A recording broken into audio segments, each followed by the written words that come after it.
ओम शांति। धन में बरकत करनी है तो बहुत सारे प्रयत्न करते हैं कि कैसे भी करके हम धन में बरकत कर सकें।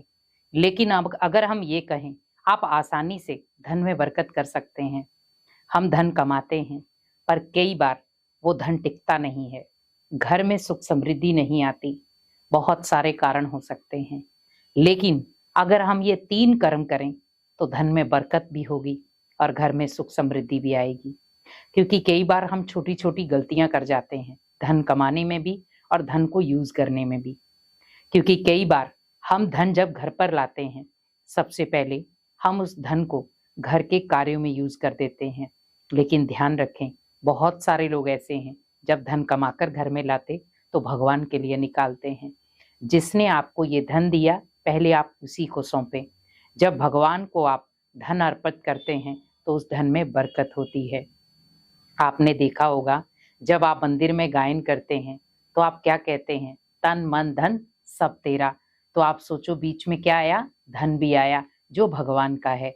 तो जब उस धन को हम भगवान के कार्य अर्थ लगाएंगे तो उस धन में संपन्नता होगी, उस धन में शुद्धता होगी और उस धन में बरकत भी होगी। तो सबसे पहले आपको धन कमा करके भगवान के आगे रखना है। जब हम भगवान के आगे रखते हैं तो कभी भी आपका जो धन है वो व्यर्थ खाते में नहीं जाएगा। लेकिन जब हम अपने रोज रूटीन के कार्यों में उस धन को ले जाते हैं, मुझे इसका देना है, मुझे उसका देना है, मुझे उसका देना है, तो कई बार धन में बरकत नहीं होती है।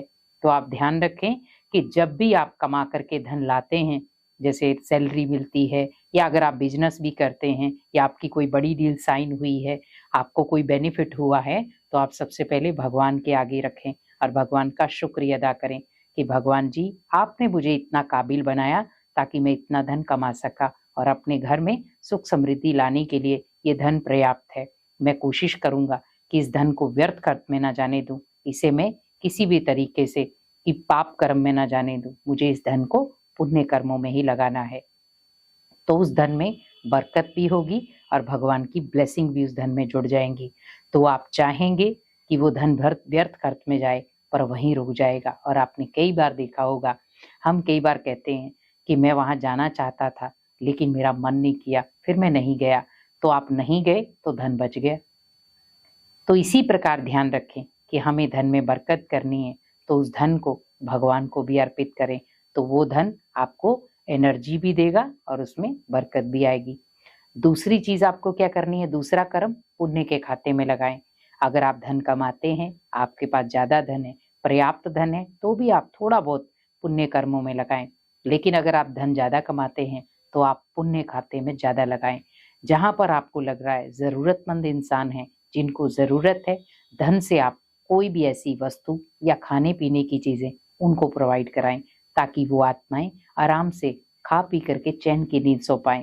बहुत सारी ऐसी आत्माएं हैं जिनको भोजन नहीं मिलता, 3 टाइम के भोजन के लिए भी तरसती हैं, 1 टाइम का भोजन भी उसे प्रॉपर नसीब नहीं होता।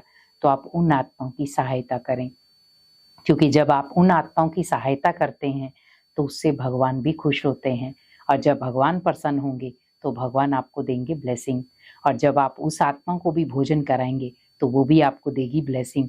तो आप सोचिए, जब उन आत्माओं की भी ब्लेसिंग आपको मिली, भगवान की ब्लेसिंग भी आपको मिली, तो जब दोनों ब्लेसिंग आपस में मिलेगी तो आपके धन में बरकत होगी जरूर।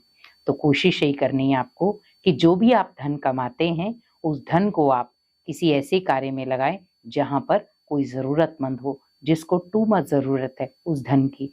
तो आपके अंदर खुशी भी होगी और आपके धन में बरकत भी आएगी और आप दुआओं का खाता भी भरपूर कर सकेंगे और आपके कर्म भी बहुत श्रेष्ठ हो जाएंगे, जिससे आप अनेक आत्माओं की सेवा कर सकते हैं। और तीसरा कर्म आपको क्या करना है? जहां पे भी आप दान पुण्य करते हैं वो निस्वार्थ भावना का हो। क्योंकि बहुत सारे लोग कई बार दिखावा भी करते हैं, दान तो करेंगे पर दिखावा भी करते हैं।